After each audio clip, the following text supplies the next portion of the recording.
conosco, fazer essa parte de evangelismo. Amém, gente? 1 Coríntios capítulo 12, verso 12 em diante. Podemos ler? Diz assim a palavra de Deus: o corpo humano tem muitas partes, mas elas formam um só corpo. O mesmo acontece com relação a Cristo. Alguns de nós são judeus, alguns são gentios, e alguns são escravos, alguns são livres. Mas todos nós fomos batizados em um só corpo, pelo único Espírito. E todos recebemos o privilégio de beber do mesmo Espírito. Agora o 12, 18. Mas nosso corpo tem muitas partes, e Deus colocou cada uma delas onde Ele quis. O corpo deixaria de ser corpo se tivesse uma parte. Assim, há muitas partes, mas um só corpo. E o 24 em diante, a última parte do 24, diz assim: Deus estruturou o corpo de maneira a conceder mais honra e cuidados às partes que recebem menos atenção. Isso faz com que haja harmonia entre os membros, de modo que todos cuidem uns dos outros. Seja uma parte sofre, todas as outras sofrem com ela. E se uma parte é honrada, todas as outras se alegram. Juntos todos vocês são um corpo de Cristo, e cada um é uma parte dele. Amém? Paulo está dizendo: todos vocês são o corpo de Cristo, e juntos uma parte dele. Amém? Senhor Deus, essa é a tua palavra. Fala, ministra, aos nossos corações. Nosso coração está aberto, exposto para recebermos da tua palavra, Pai. Que ela não volte vazia, que ela possa de verdade cumprir o propósito nessa noite de nos confrontar, de nos levantar e de nos tornar mais parecidos com o Senhor. Esse é o objetivo, Pai, em nome de Jesus. Amém. Eu quero falar sobre o tema vivendo como corpo, amor, unidade e fogo no Espírito. Você pode repetir comigo? Vivendo como corpo, amor, unidade e fogo no Espírito. Não, tem que ser um pouquinho mais fogo, não com frio, brother. Vivendo como corpo, amor, unidade e fogo do Espírito. Muito bem. Gente, vamos lá. A Bíblia, ela não é apenas um livro sagrado. Ela é um manual de instruções. Ou seja, a Bíblia, ela me transforma, ela me dá transformação, mas ela também me traz instrução. A questão é que muitos de nós queremos a transformação sem a instrução. Queremos ser transformados pela palavra, queremos ser mudados pela palavra, moldados pela palavra, queremos que a palavra entre em nossos corações e faça sentido na nossa vida, mas muitas vezes não queremos a instrução da palavra, ou não buscamos a instrução da palavra. Transformação sem instrução, na maioria das vezes, é uma ilusão. Nós não conseguimos ser transformados pela palavra de Deus sem nós sermos instruídos pela palavra de Deus. Amém?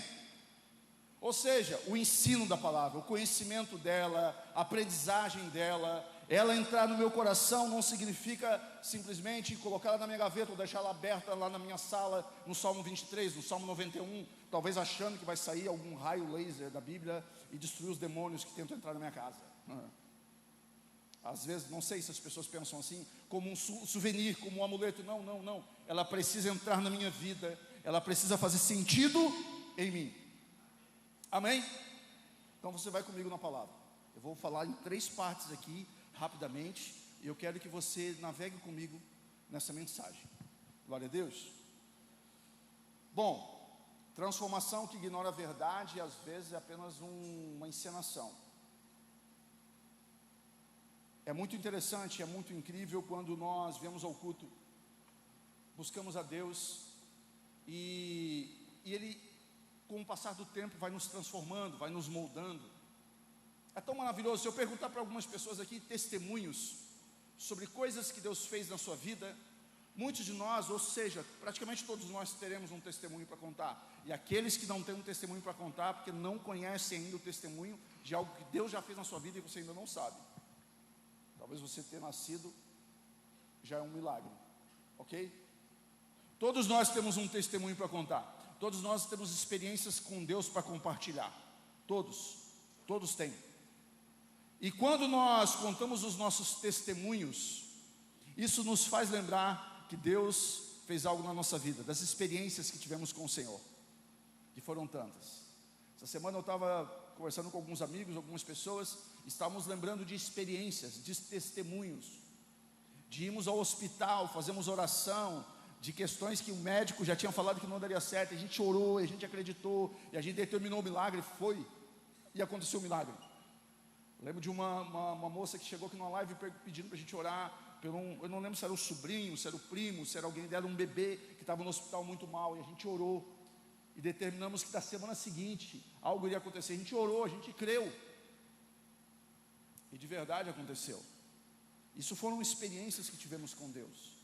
Só que as experiências, por que eu estou falando essas coisas? Elas não podem ser vazias, amém? A gente precisa entender que algumas coisas que Deus faz na nossa vida fazem parte de um processo de aprendizagem, de ensino, de entendimento. Nós não conseguimos adorar a Deus verdadeiramente sem um conhecimento de quem Deus é verdadeiramente. Você sabia que você não usufrui de algo que você não conhece? Você não usufrui de uma coisa que você não conhece aquela coisa, talvez seja mais uma, mas quando você tem um conhecimento daquilo, você aproveita de uma maneira mais intensa, mais verdadeira, mais real. Bom, essa carta de 1 Coríntios, que Paulo escreve, é uma carta que traz muitas instruções para aquela igreja. Coríntios era tipo uma Las Vegas da época, era uma igreja muito difícil, e Paulo precisava trazer entendimento para aquele povo que era muito problemático, era uma igreja problemática. Eles tinham muitas divergências, muita desunião, buscavam os dons, mas não buscavam o amor, ou seja, ficavam falando mal um do outro, dividida. Uns diziam assim, eu entendo mais, eu sou de Paulo. O outro, não, eu gosto mais de Apolo, que é um outro. Então Paulo começa escrevendo, uns dizem eu sou de Paulo, outros dizem eu sou de Apolo. Paulo plantou, mas quem deu o crescimento foi o Senhor. Apolo regou, mas quem deu o crescimento foi Deus. Então Paulo está trazendo um entendimento para aquelas pessoas que a divisão, nós somos um corpo. E o corpo, ele é um organismo vivo em que os membros estão todos interligados.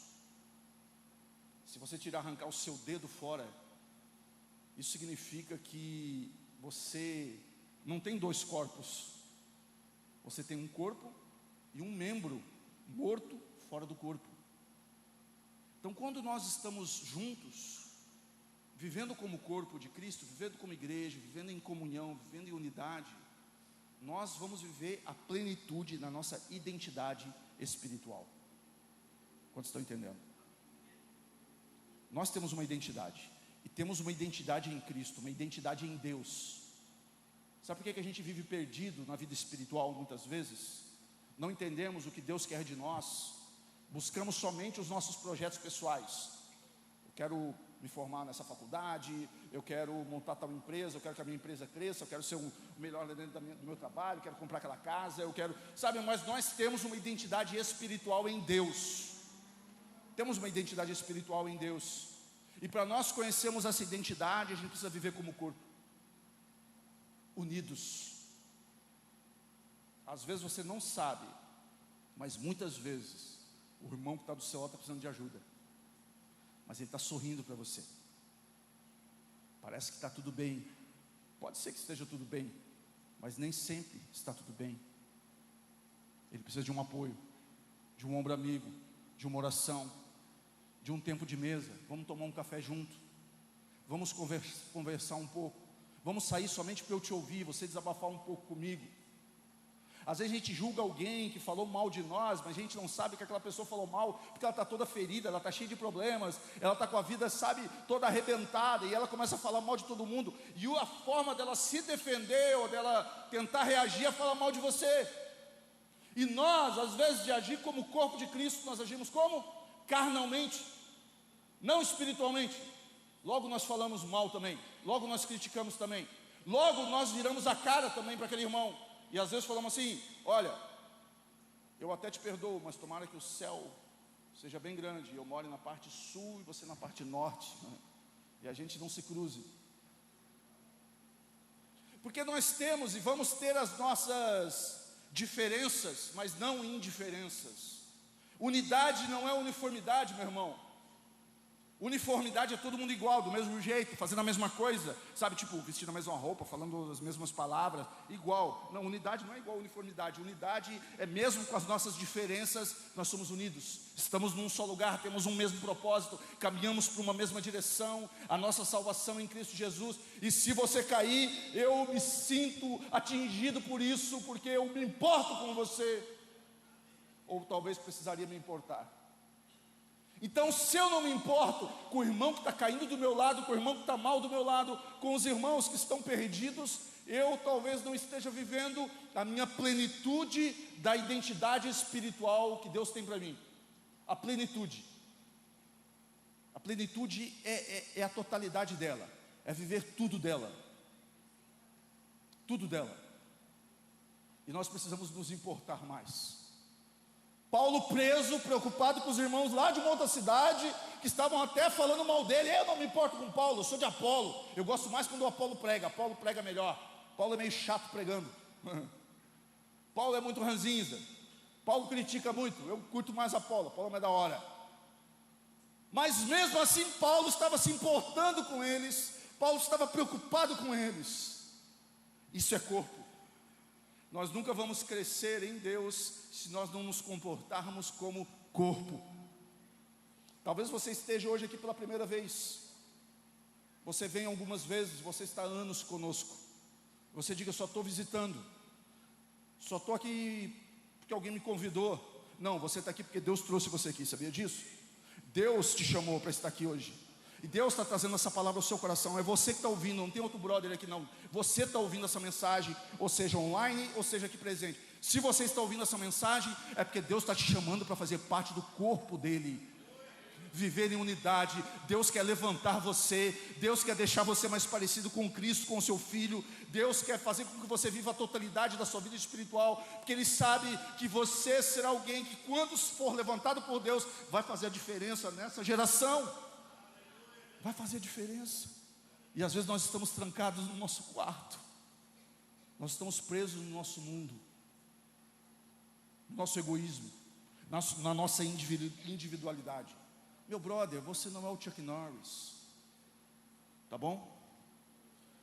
Individual, que faz tudo sozinho, que mata todo mundo com tiro, é o Chuck Norris. É um ator de ficção, ele não existe, tá? O ator existe, inclusive até se converteu, se virou pastor, sabia disso? Que Chuck Norris virou pastor, está com 80 e poucos anos hoje, sei lá. Mas os filmes dele, ele nunca morria, né? Dizem que Chuck Norris ele não faz flexão, ele empurra a terra para baixo. Sabia disso? Um dia Chuck Norris levou uma facada no olho e a faca ficou cega. Chuck Norris já contou até o infinito 2 vezes. Chuck Norris, quando toma banho, não fica molhado, a água fica Chuck Norris. É verdade?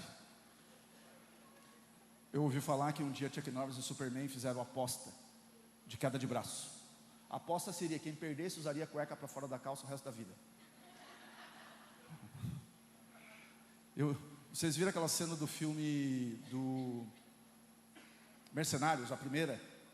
Que os caras encontram Chuck Norris e perguntam: Chuck Norris, eu soube que você foi picado por uma cobra muito venenosa.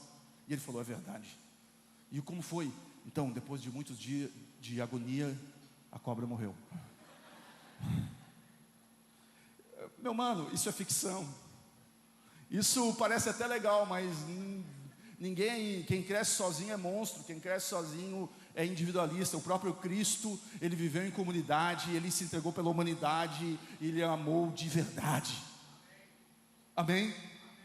Talvez a gente esteja vindo à igreja porque a gente quer alguma coisa para nós. Está errado? Não está errado. Não está errado eu vir fazer os meus pedidos para Deus sobre demandas que eu tenho.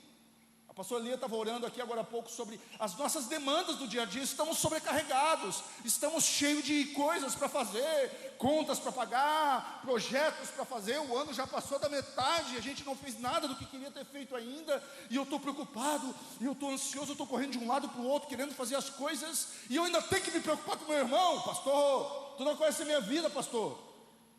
Mas Deus conhece, e Deus tem te chamado. Deus não chama desocupado, que está parado, vadio. Sabia disso? Deus chama quem está trabalhando, quem está em movimento, quem está em ação, quem quer fazer alguma coisa. Deus chama as pessoas que estão vivas, porque corpo morto está enterrado. O corpo que está de pé, porque ele é um organismo vivo, corre sangue nele. Amém? Você é um organismo vivo, você tem corpo, corre sangue nas suas veias. O que nos une não é esse sangue aqui, o que nos une é o sangue de Cristo Jesus, derramado na cruz do Calvário, para nos salvar. E quando aceitamos Ele como Senhor e Salvador da nossa vida, nós somos regenerados pelo seu sangue, salvos por Cristo Jesus, nascidos uma nova aliança e filhos de Deus por adoção. Isso nos torna irmãos uns dos outros. Você é meu irmão, e se você estiver precisando de ajuda, deixa eu te falar uma parada, pode contar comigo. Pode contar comigo. Eu já errei muito, já errei. E erro ainda. Sabe por que eu erro? Porque tem isso aqui, ó. Carne, eu sou ser humano. Tem gente que pensa que pastor é super-homem. Tem gente que pensa que o pastor não pode errar, ele não erra. Bom, na verdade o pastor carrega um peso de responsabilidade sobre a vida dele muito grande. Porque ele carrega a palavra de Deus, ele carrega uma verdade. E aí, pastor, mas você é hipócrita quando você não vive o que você prega. Meu irmão, eu ainda não vivo o que eu prego, porque o que eu prego é muito maior do que aquilo que eu vivo. Então eu estou correndo todo dia para tentar viver aquilo que eu estou pregando. O que eu estou pregando aqui, não estou pregando para você, estou pregando para mim primeiro. Amém? Então eu prego para mim, e aí o fogo vem em mim para poder ir para você. A gente carrega um peso de responsabilidade. Eu fico tão triste quando eu entro na internet vendo pastores caindo, pastores errando. Essa semana ainda passada eu vi um caso aqui em Santa Catarina, que aconteceu na igreja e tal, falando do pastor. Sabe por quê? Porque às vezes o pastor está pregando e ele acha que de repente ele é alguém melhor do que os outros, bom, ou que ele consegue fazer alguma coisa. Nós somos servos de todos. Nós estamos aqui para nos servir uns aos outros. E eu posso errar com você. E eu vou errar com você. Mas se eu errar com você, eu te peço perdão. Agora, eu jamais vou virar a cara para alguém. Não viro. Todos que me procuram, pedindo ajuda, que me procuram, eu jamais vou virar a cara. Sabe por quê? Porque o Senhor não me perdoa. Quem sou eu para não perdoar alguém? Amém? Isso é ser corpo. Então, a outra parte, continuando. A igreja de Corinto era uma igreja muito rica em dons, ou seja, problemática, mas é aqui que Paulo entra, com uma voz profética e uma carta viva, que ainda fala conosco nos dias de hoje. Paulo está nos lembrando que não existe fogo do céu sem unidade na terra. Igreja de Corinto, vocês querem crescer, vocês querem prosperar nos dons, na vida com Deus, na comunidade, como igreja, como corpo, vocês precisam ter unidade. Não basta querer ser cheio do Espírito, é preciso ser moldado por Ele. Meu mano, ainda hoje, assim como em Coríntios, Deus está chamando uma geração que não apenas busca o poder, mas que deseja se parecer com Jesus. Uma geração que vai vencer o pecado e as tentações, amém? Uma geração que não vai viver de inconstância, de altos e baixos, sempre querendo desistir. Uma geração que não retrocede. Uma geração que não desiste.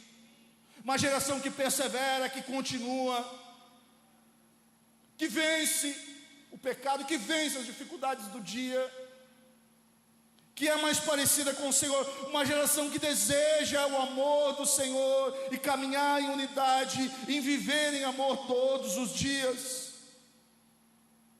Deixa eu lembrar uma verdade para você que a tua mãe já te falou um dia. você não é todo mundo.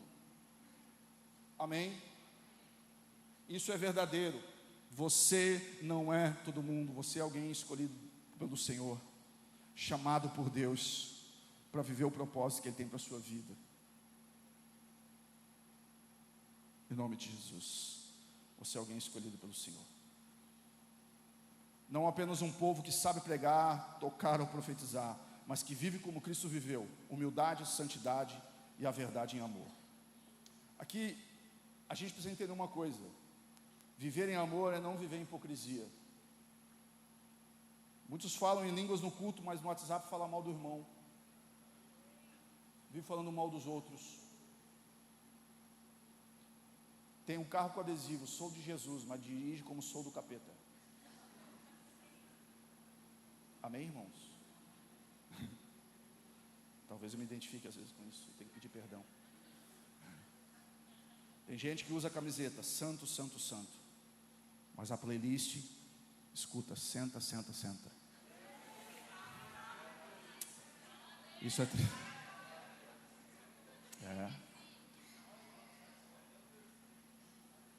a palavra não tem que estar na tua camiseta, ela tem que estar no teu coração. Não adianta usar camiseta com frases de efeito, com frases cristãs, se a gente não está vivendo, não quer viver a palavra. Volto a dizer, nem sempre estamos vivendo ainda aquilo que ouvimos ou que pregamos, mas pelo menos precisamos querer viver. Glória a Deus.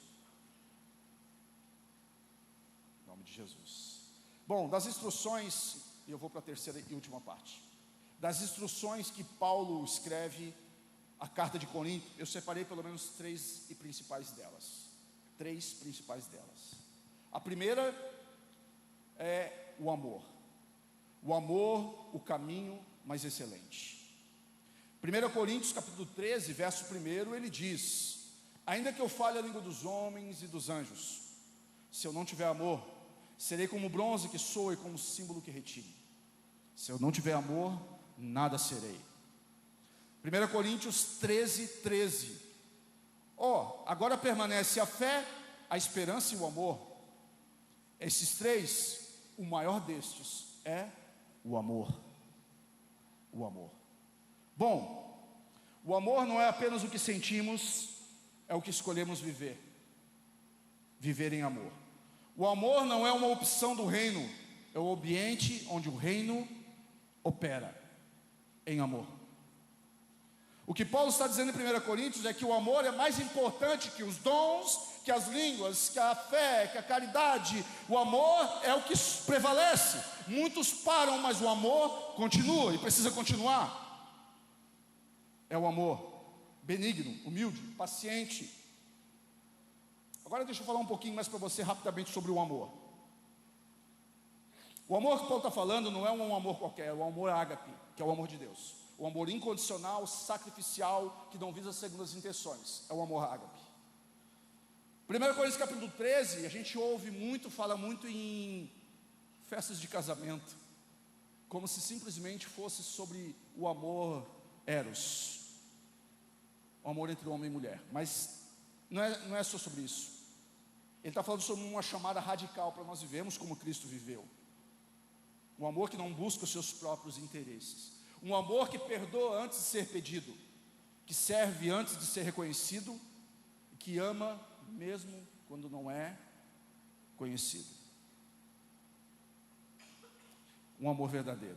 3 tipos de amor existem: o amor ágape, que é o amor divino, sacrificial, incondicional; o amor eros, que é o amor romântico e emocional; e o amor fraternal, que é o filéu. Amor fraternal, amizade, companheirismo. Você olha para um irmão e diz: pô, te amo, mano. É um amor fraternal, de amizade, de companheirismo. Mas Paulo está falando aqui sobre o amor ágape. Igreja, vocês têm muitos problemas, vocês precisam ter mais amor uns pelos outros. Vocês precisam de parar de ter indiferenças e olhar para o próximo com amor. Olhar e se colocar no lugar dele com compaixão. O amor que Deus amou vocês. Um amor que cobre todas as coisas, que reconhece o valor da vida do outro. Um amor verdadeiro. Bom, A gente vê algumas passagens quando Cristo, por exemplo, em João capítulo 8, verso 1, quando aquela mulher é pega em flagrante adultério, eles trazem a mulher para Jesus e falam: olha, ela foi pega em flagrante adultério, a lei de Moisés manda apedrejar, o que o Senhor tem para dizer? Jesus poderia ter todos os motivos para dizer assim: vamos apedrejá-la, porque ela pecou, ela é uma pecadora. Mas Jesus escolheu amá-la, Ele escolheu o amor, e falou para eles: quem de vocês não tiver pecados, que atire a primeira pedra. E todos aqueles largaram suas pedras no chão e foram embora. Jesus olha no olho daquela mulher pecadora e pergunta: filha, tem mais alguma coisa? Ela fala: não, Senhor. Então eu também não te condeno, vai e não pecas mais. Jesus escolheu amá-la, mesmo quando ela estava errada. Jesus escolhe nos amar, mesmo a gente cheio de pecado. Talvez a gente está dizendo assim: pastor, mas eu estou cheio de pecado, está cheio de coisa em mim que eu não consigo mudar. Ele te ama mesmo assim. Pare de ouvir uma mentira que Satanás está colocando aí na sua mente, que Ele não te ama, que o Senhor está bravo com você, que Deus está virando a cara para você. Quando você ora, Deus fala assim: não vou ouvir, esse aí é um pecador, ele não presta, estou de mal com você.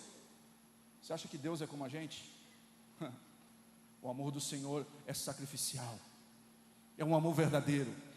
Paulo está falando para eles: amem uns aos outros com um amor verdadeiro, sacrificial. 1 João 4,8 diz: quem não ama não conhece a Deus, porque Deus é amor. Então, se eu não amo, eu não conheço Deus. O amor precisa de conhecimento, de entendimento, de clareza. Eu sei o que eu estou fazendo. Quantos aqui são pais? Você tem filho, não é? E se seu filho ficasse doente, e alguém falasse para você: olha, você precisa vender tudo que você tem para o seu filho sobreviver, você pensaria duas vezes? A gente não pensaria duas vezes, porque o amor de pai para com o filho. Esses dias eu encontrei com um brother que acabou de ter neném, né? Ele assim: pastor, que loucura, eu amei aquele negocinho pequenininho, quando eu olhei e peguei no colo pela primeira vez, estou apaixonado. Eu falei: é verdade, é um amor que dói, é um amor que se preocupa. O filho fica com febre e o cara: ai meu Deus, será que vai morrer? Tu bota no berço, ele começa a dormir, aí tu vai dormir, daqui a pouco tu volta, será que está respirando? Tu bota a mão na frente assim, para ver se está respirando. Quantos já fizeram isso? Está vendo? A gente faz preocupação. Meu Deus, será que está vivo? O meu filho, ele acordava dos 3 primeiros meses de 3 em 3 horas, 2 em 2 horas. Eu lembro da primeira noite que ele dormiu a noite toda. A gente acordou de manhã, pensando: morreu dormindo. Foi eu e ali correndo no berço olhar, estava dormindo de boa, nem aí. Porque a gente se preocupa. Um pai, ele entrega, se precisar dizer assim: um filho do coração do teu filho está parando de bater, e só o teu coração pode fazer ele viver de novo. Um pai de verdade, ele dá o coração para o filho viver. Esse é um amor sacrificial. Aí quando você pensa nesse amor, você começa a entender e conhecer a Deus. É um amor verdadeiro, o amor de Deus. Quando em João capítulo 21, tem uma passagem bem conhecida, quando Jesus confronta Pedro sobre o amor. Eu vou ler com os verbos originais em grego. João 21, a partir do 15 até o 17. Depois que Jesus ressuscitou, ficou um tempo com os discípulos, apareceu a eles. Pedro, ele voltou a pescar, ele desistiu. Ele tinha negado Jesus 3 vezes, ele errou, ele falou assim: olha, eu sou pecador mesmo, eu não presto mesmo, eu sou um brucutu, um bruto, um pescador analfabeto, eu vou pescar, sabe? Ele mesmo desistiu dele. Mas o Senhor não desistiu de Pedro, e ele foi atrás de Pedro. E quando Jesus vai atrás de Pedro, João 21, a partir do 15, quero chamar a galera do louvor, pode ir vindo aqui. Depois da refeição, Jesus perguntou a Simão Pedro: Simão, filho de João, você me ama mais do que estes? Sim, Senhor, respondeu Pedro, o Senhor sabe que eu amo. Então, alimente os meus cordeiros, as minhas ovelhas, disse Jesus. Jesus repetiu a pergunta: Simão, filho de João, você me ama? Sim, Senhor, disse Pedro, o Senhor sabe que eu amo. Então, cuide das minhas ovelhas, disse Jesus. Pela terceira vez, Jesus perguntou: Simão, filho de João, você me ama? Pedro, triste porque Jesus fez a pergunta pela terceira vez, disse: o Senhor sabe todas as coisas, sabe que eu amo. Jesus disse: então, alimente as minhas ovelhas. Jesus pergunta para Simão: Simão, Pedro, tu me ágape, no grego, tu tem um amor incondicional por mim? E Pedro responde com um ser humano falho: eu te fileu, eu te amo com o amor fraternal de um amigo. Pedro, tu me ágapes, eu te fileu, pela segunda vez, eu te amo com o amor fraternal de um amigo. Então Jesus pergunta pela terceira vez: Pedro, então tu me fileu, tu me ama com um amor fraternal de amigo, né? Aí Pedro, triste, respondeu: o Senhor sabe todas as coisas, então cuida das minhas ovelhas. Jesus reconheceu o amor limitado, um amor simples e humano de Pedro, e sincero, e Jesus não desistiu dele. Ele foi no mesmo nível naquele momento de Pedro, falando assim: eu te amo, e é por isso que eu te pergunto isso, cuida das minhas ovelhas. Pedro negou Jesus 3 vezes, e 3 vezes Jesus perguntou para Pedro para afirmar uma verdade no coração dele. Pedro, é como se Jesus estivesse falando: Pedro, aquele que negou não era você de verdade, Pedro, não era a sua verdadeira identidade em mim. Você estava com medo, você estava perdido, mas quem é você de verdade é aquilo que você vai viver comigo, Pedro.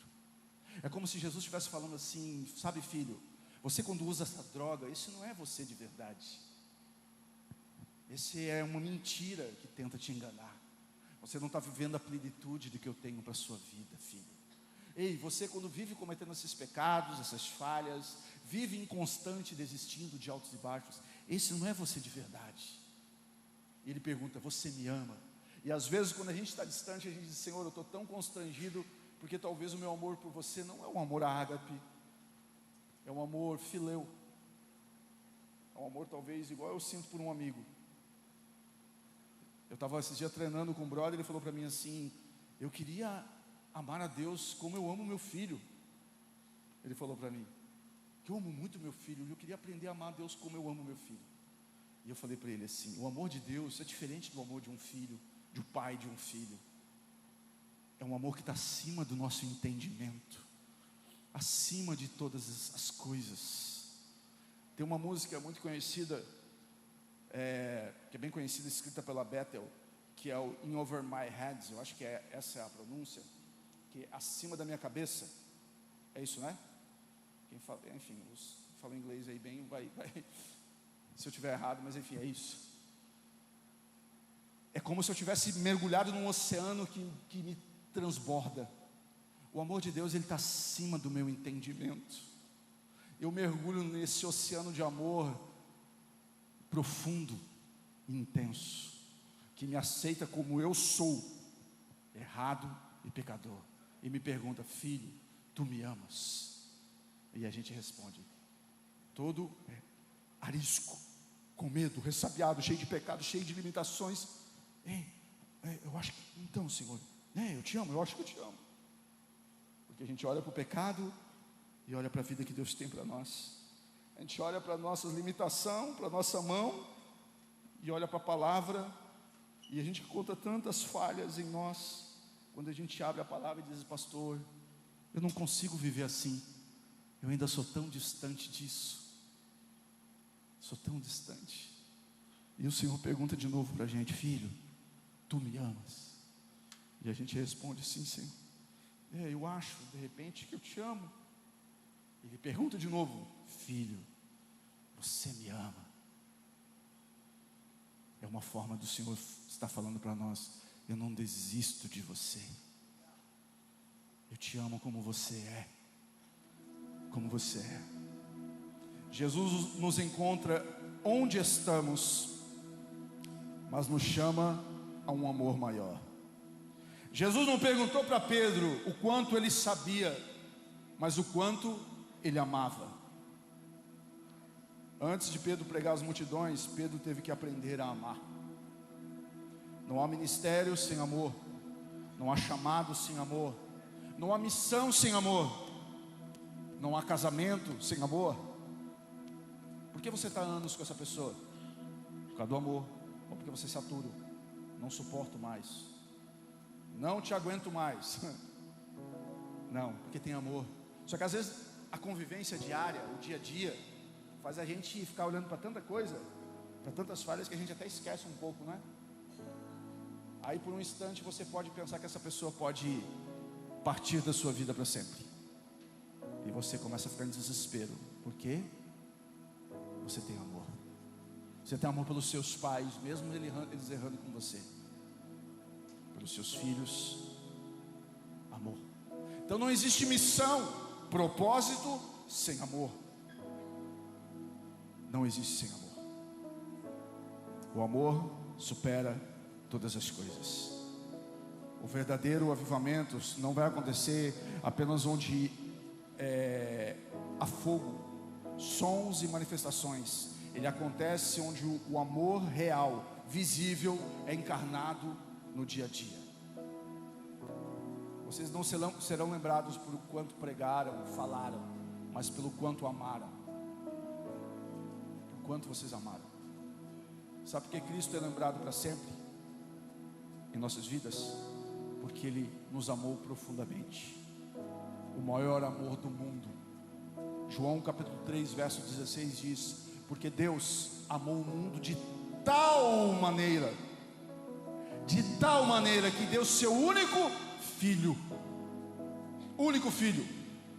para que todo aquele que nele crê, acredite, tenha vida eterna, não pereça, mas tenha vida eterna. O que ele está falando? Viva com Ele para sempre. É um amor incondicional, um amor acima de todas as coisas, um amor verdadeiro.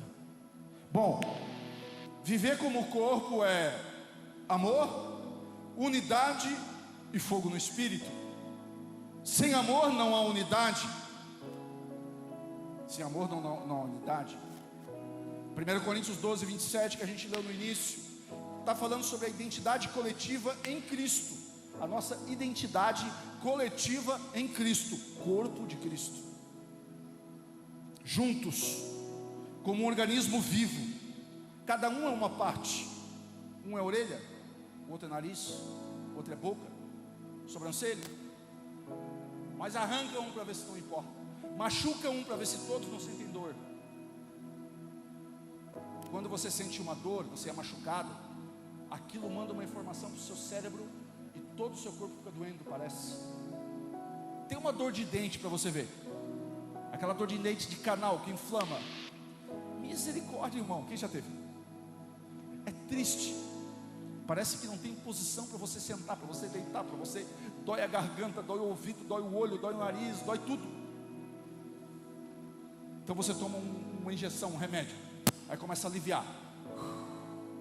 Vai te dar até aquela alegria, né? Meu Deus, como é bom ficar sem dor. Porque um membro, quando ele sofre, todos os outros sofrem juntos. Paulo está dizendo em 1 Coríntios 12, 27: juntos, todos vocês são o corpo de Cristo, e cada um é parte dele. Juntos.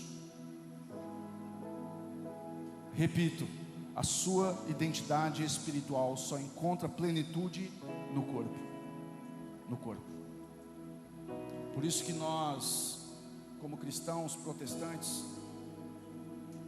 quando nós somos batizados com o batismo nas águas, nós temos o costume, assim como Paulo nos ensina, como Cristo ensinou na última ceia. Paulo replica: eu passei para vocês aquilo que recebi do Senhor, que o Senhor Jesus, na noite que foi traído, tomou o pão e, tendo dado graças, disse: esse é meu corpo, partido por vós, em memória de mim. Depois de partir o pão, tomou o cálice e disse: esse é o sangue da nova aliança, que é dado por vós em memória de mim. Todas as vezes que comerem deste pão ou beberem deste cálice, anunciai a morte do Senhor até que Ele venha. Até que Ele venha. Nós somos corpo de Cristo, anunciamos a morte dEle e a salvação em Cristo Jesus. Falamos do amor de Jesus para a nossa família. Buscamos a salvação até que Ele venha. Você não vai desistir do seu chamado, daquilo que Deus tem para você, até que Ele venha. Até que Ele venha. Esse é o nosso propósito. Nós permaneceremos firmes até o fim, até que Ele venha. Então, a Santa Ceia, a ceia do Senhor, é como se nós estivéssemos sentados à mesa junto, servindo uns aos outros como corpo, comendo o pão, simbolizando o corpo de Cristo, bebendo o cálice, simbolizando o sangue de Cristo. Por que nós comemos o corpo e bebemos o sangue? Porque nós estamos anunciando a morte dele até que ele venha, falando assim: somos corpo, somos corpo. Tinha uma canção bem antiga que a gente cantava que dizia assim: somos corpo, e assim bem ajustado, totalmente ligados, unidos, vivendo em amor.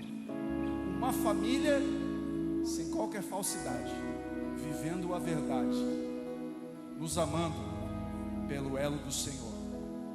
Eu preciso de ti, meu querido irmão. Precioso você é para mim, meu querido irmão. Amém? Eu falei em forma falada porque cantada ia ser triste. Então eu preferi falar, né? Se eu cantasse não ia dar muito certo. Então nós somos corpo. Vivemos em unidade, em união. Sabe quando Satanás consegue ou tenta nos destruir? Quando ele tira a união, a unidade. Quando ele nos divide. E a gente começa a ter indiferença um com o outro. Sabe quando um casamento acaba? Quando os dois começam a se dividir. Cada um olha para um lado. Aí começa a olhar o defeito um do outro. E começa a dividir. Mas por que eles começam a dividir? Porque lá no início o amor começou a se esfriar. E o amor começa a esfriar. Começa a haver divisão. E aí, onde o inimigo entra e reina. Mas o Senhor nos chama para sermos corpo, unidos. Então eu quero te falar uma coisa, meu irmão: você não está sozinho. Você tem uma família espiritual. Você tem uma família espiritual. E você pode contar conosco. Pode contar conosco. Nós somos falhos. Nós erramos e nós podemos errar com você. E às vezes até vamos errar com você. Mas se errarmos, nos procure. Senta na mesa.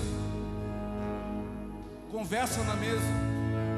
Não precisa postar no stories que você não gosta, que você está triste, que você está bravo. Não precisa mandar WhatsApp falando para o irmão, falando para o outro. Procura pessoalmente. Pastor, eu estou chateado contigo por tal coisa. Eu continuo aqui, eu prego quase todas as sextas nesse mesmo púlpito. Eu não saí daqui. Meu gabinete é lá atrás. Eu estou aqui de segunda a sexta. Muitos aqui sabem o WhatsApp. Se não souber meu WhatsApp, pode me chamar que eu te passo no WhatsApp. Você quer falar comigo? Você tem alguma coisa, algum problema comigo? Eu fiz alguma coisa que te magoou? Pode me procurar que eu vou conversar com você. E se eu tiver errado, eu vou pedir perdão, porque eu não sou perfeito. Agora, deixa eu te falar uma coisa: nós somos corpo, e Satanás não vai colocar nenhuma mentira na nossa mente, não vai colocar nenhum dardo maligno tentando nos desunir, nos afastar. Se coloque de pé onde você está, por favor. Se coloque de pé.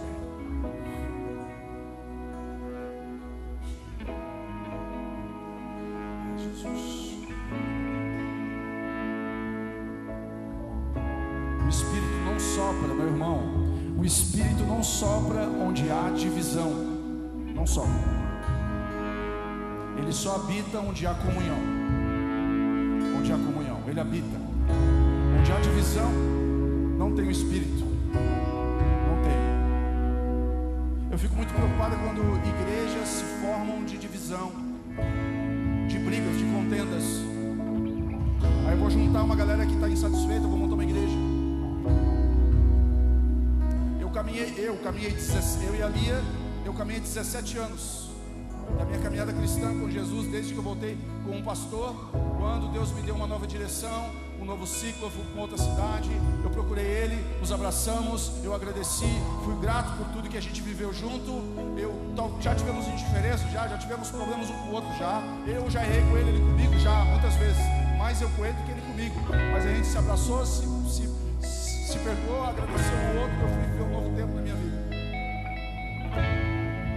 E se um dia Deus me levar para qualquer lugar, vai ser numa direção de Deus, junto com o meu pastor hoje. Porque eu não acredito quando em direcionamento por insatisfação, por briga, por contenda. Eu acredito num direcionamento na bênção, em Deus. Isso eu acredito. Nós não vamos ficar juntos para sempre, mas enquanto o Senhor nos chamou a um lugar, nós vamos fazer a diferença onde estamos plantados. Aonde estamos plantados. E se o Senhor nos chamou para fazer a diferença, nós vamos juntos nos unir e fazer a diferença. Quer ver? Eu vou pedir para o Lucas, Bruno, vem, sobem aqui vocês. Meu brother também, vem. O outro Lucas lá também, vem aqui também. Sobe todos vocês aqui. Vou fazer uma dinâmica rápida aqui. Meu brother, tu também, vem. Vocês dois? Sobe eles aqui. Um do lado do outro aqui.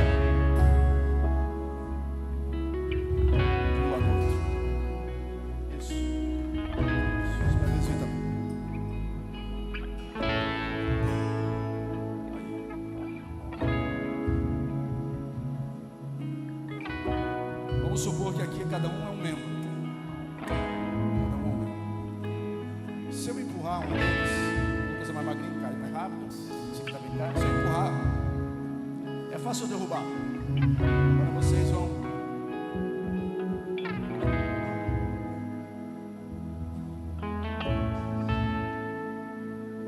Vou tentar derrubar o Lucas agora. Rapaz, eu não consigo.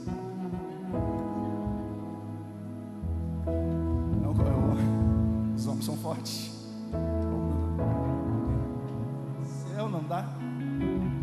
Por que eu não consigo? Porque eles estão unidos.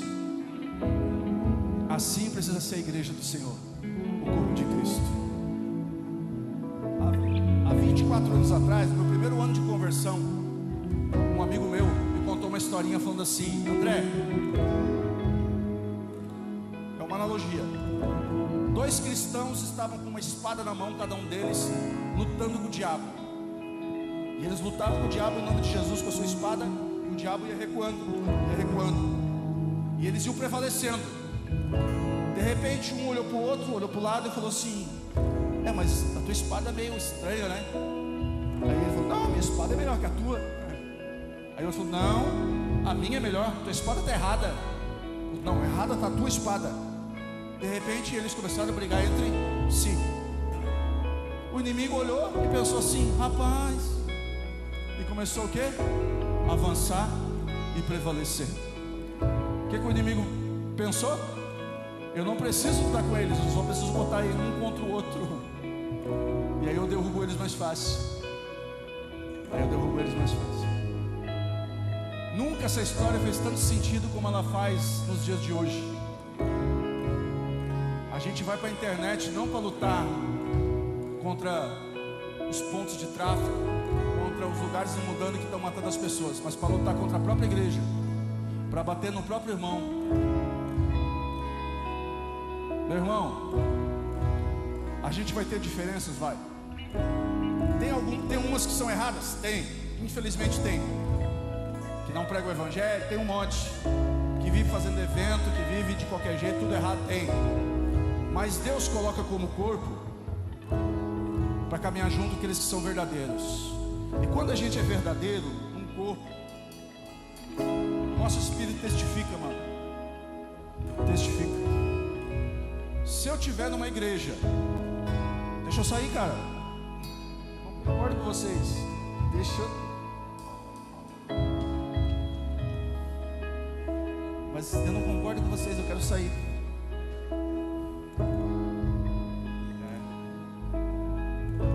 Se eu estiver numa igreja, que eu olho para os pastores e vejo, para os líderes daquela igreja, e vejo que são íntegros,